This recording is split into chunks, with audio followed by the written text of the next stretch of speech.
I started my marketing agency over 16 years ago as a single mom with 5 very young kids. But I remember the moment like it was yesterday that I felt like I was the biggest failure. It was just shortly after I had started my business, and in a chaotic moment between when you pick up the kids from school and when you have to get dinner on the table, and I'm at Safeway, one of my kids says to me, "Hey, we need ketchup." So my 5 kids and I go over to the condiment aisle, I grab the ketchup, put it in the cart, and another one of my kids says, "Oh, we also need ranch dressing." And at that moment, I started crying. Because like so many other days, I had been counting up every single dollar and cent that we were putting in the cart, and I knew that I couldn't afford both ketchup and ranch dressing. I felt like I was failing. But the worst part was I wasn't just failing me, I was failing my kids. I was all they had, and I simply wasn't cutting it. In that moment, I had to decide, was I going to keep doing this? Had I made the right decision to try to start this business? What was going to happen? I'm glad I decided to keep going.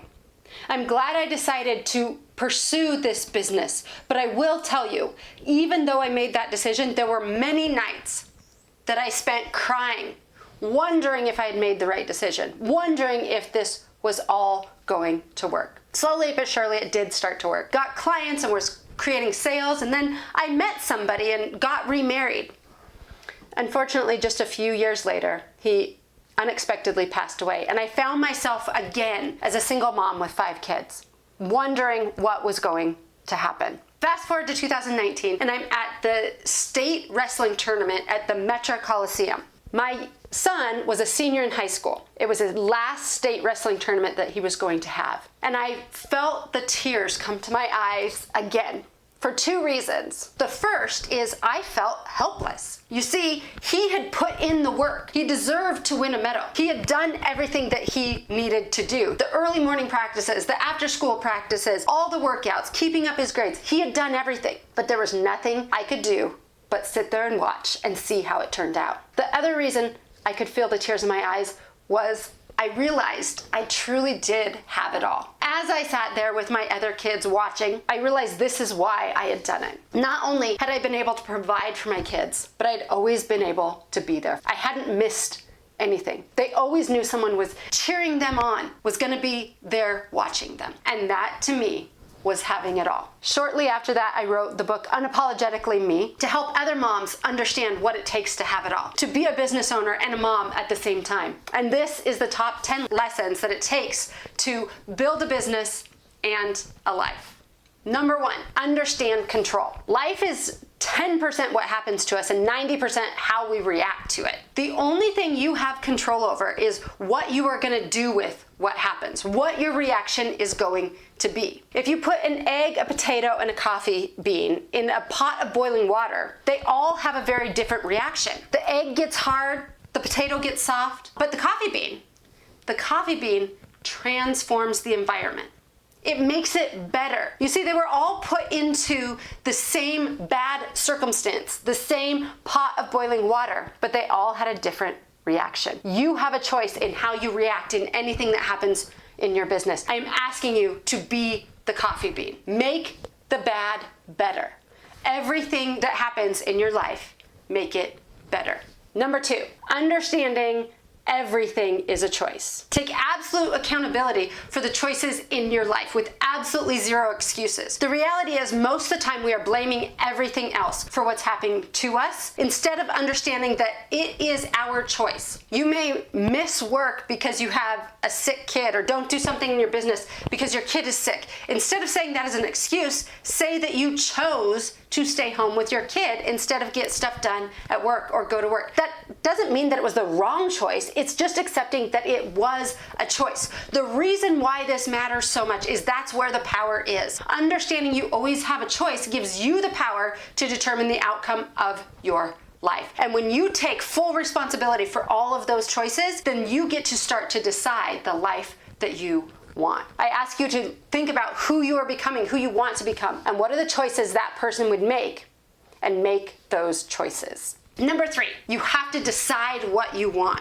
You can't pursue what you want if you don't know what you want. I want you to say the scary thing out loud. The thing that you're afraid that people will laugh at you if you say that that's your goal or your dream. The thing that you're afraid to tell anybody. Say it out loud. Because you see, the reality is nobody can get to what they want if you don't know what they want. And then you need to pursue it. You need to understand that it's gonna take time. It's gonna not always feel good, but you need to pursue it even if you don't feel quote unquote motivated or inspired. Take action no matter what, and decide how you're gonna move forward. Are you gonna do it in faith or in fear? Don't let the fear stop you. I define courage as not the absence of fear, but doing it even though the fear exists. I'm asking you to decide what you want and pursue it relentlessly, even though it might be scary. Number 4, understand work-life balance doesn't exist. The reality is, when you look at work-life balance, that would make it a destination, like a point that you get to. And that's just simply not what happens. What you need to do instead is decide what you want in your business and what you want in life, and pursue both relentlessly without letting either become an excuse of the other. For example, when I was starting my business, I needed to make money. I needed to support my family. For my life, I wanted my kids to know they were always going to have someone there cheering for them. It did not matter what it was, whether it be volunteering at their school, a field trip, the numerous sports they did, theater, whatever it was, I was always going to be there. They were always going to have somebody in the audience cheering for them. Those were my priorities. I pursued both relentlessly. That also meant that sometimes I was up working at 2 or 3 o'clock in the morning because we had been at a football game late that night and I had work I had to get done. You see, I didn't let either become an excuse. So you have to decide what you want in life and in work, pursue both relentlessly without letting them become an excuse for one another, and let everything else go. Number 5, you need to stop comparison. I call this the comparison trap. Oftentimes you're comparing yourself to other people. Sometimes it's on social media, and the reality is that might not even be real life. Social media is a highlight reel. You're comparing yourself to something that you don't even get to see the entire picture of. Second, you oftentimes are comparing yourself to someone in their season of winning. You don't know what they went through in their season of losing. You may not be willing to go through what they went through in their season of losing to get to the season of winning. So you have to stop comparing yourself to them. What should you do instead? Compare yourself to who you were yesterday.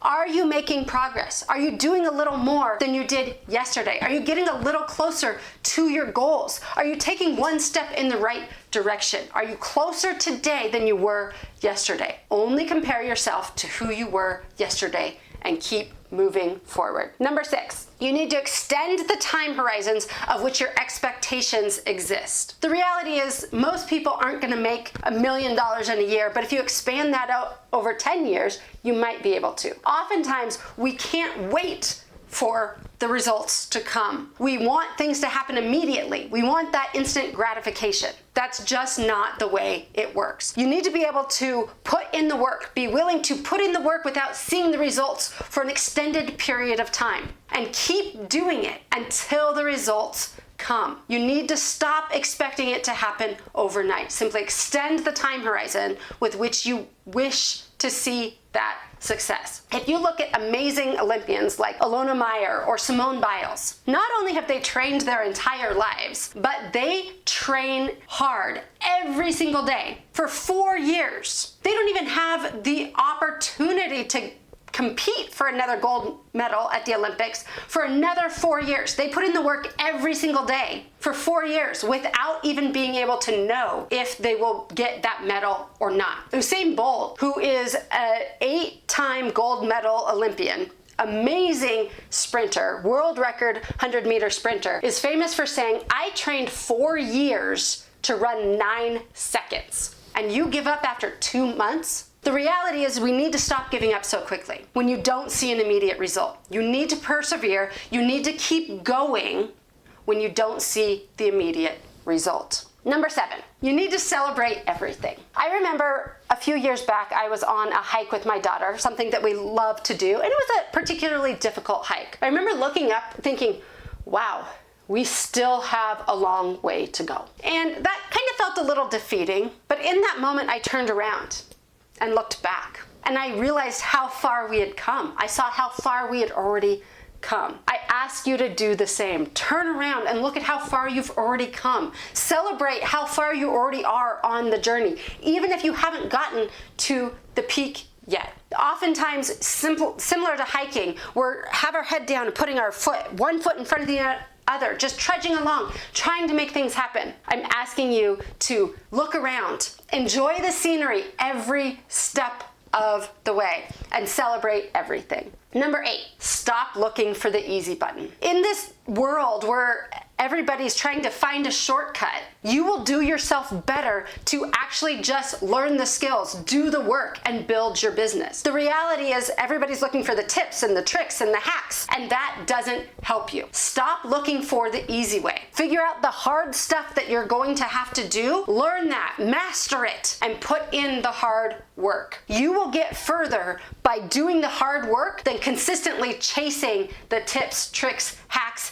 trying to find the easy way out. Understand it's not going to be easy. Understand that it's going to be difficult at times. But if you're willing to put in the work and stop looking for the easy button, focus only on what it's going to take to build your business, that will help you get there faster. Number 9, fix the biggest problem first. You need to identify what the biggest problem is and fix that first. Oftentimes we fix problems that aren't the biggest problems because we know how to fix that problem. The biggest problem we don't always know how to fix. So we spend our time fixing the wrong problems instead of focusing on the biggest problem. You need to figure out what the biggest problem is and fix that first. The reality is if you have a hole in your boat, it doesn't matter how much water you bail out, it's going to continue to get water in. You need to fix the hole in the boat first. So I encourage you to figure out what the biggest problem is and fix that first. Edward Demings has said,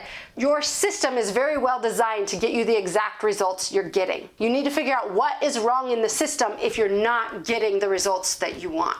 And number 10, you need to focus on the inputs, not the outputs. This goes back to what you have control over and choice. You need to focus on the work you're putting in. Are you doing enough every single day? Are you putting in the right effort on the right things? Take social media, for example. Most of the time people are focused on the likes and the followers and the shares. Instead, you need to be focusing on how many times did I post? Did I post consistently? Am I posting enough? Am I making each video better or each post better? You see, focusing on the inputs is what you have control over. You don't know what's going to happen after you put it out there. So you can only focus on the inputs. And the reality is, oftentimes we need far more inputs than what we think. And we need to make sure that those inputs are income producing activities. What are the things that are actually going to drive business, revenue, and sales in your business? Is it picking up the phone and making a cold call? Is it running ads, posting on social media? All of these things are actually the things that drive revenue in our business, but oftentimes they're the things that people don't focus on. So you need to focus on the inputs, what it's going to take,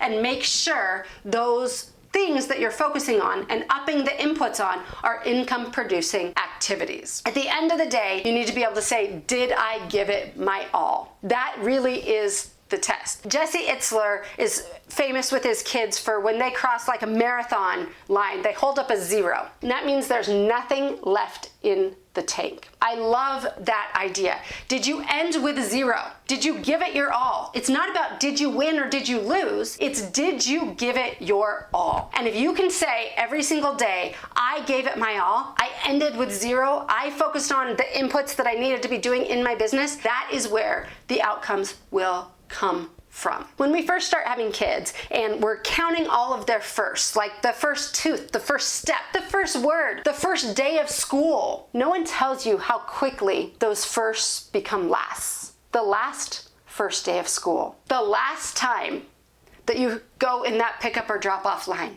the last time you sit in those bleachers cheering someone on. It happens faster than you could ever believe. And if you want to have a life that allows you to be present with your kids, I truly believe that is fueled by the business you build. It's why I'm so passionate about helping moms build their businesses, because the life you love truly is fueled by the business you build. Now in my business, I'm fortunate that I get to help other moms grow businesses, get to help thousands of clients with their marketing, and 3 of my kids even work for me. But it's because I chose to keep going, and I'm asking you to do the same. Because the reality is, if you don't do it now, when will you? But I'm telling you, you don't have to do it alone. We are here to support you. I founded an absolutely free group over on the school platform called The Mob, an exclusive community for mom-owned businesses, where we teach you everything you need to know to start, grow, and build a business online, regardless of where you're starting from. If you don't even know what business you want to start, you just know something has to change, we have tools and resources for you. If you have started a business, but you're just not getting sales yet, we got you. And if you're getting sales and you just want to scale it and get that consistency, we have tools and resources for you too. But not only that, we have a group of other moms where we can support one another. This is a place where you belong. It's not about fitting in. It's a place where you belong. Other people who understand what it's like to try to build a business as a mom. I invite you to join us. As I said, it's absolutely free, and it's what I want to give to you. I'm asking you what you would do if you simply knew you couldn't fail. I'm asking you to keep going. And oh yeah, about that medal at that state wrestling tournament, he got the medal.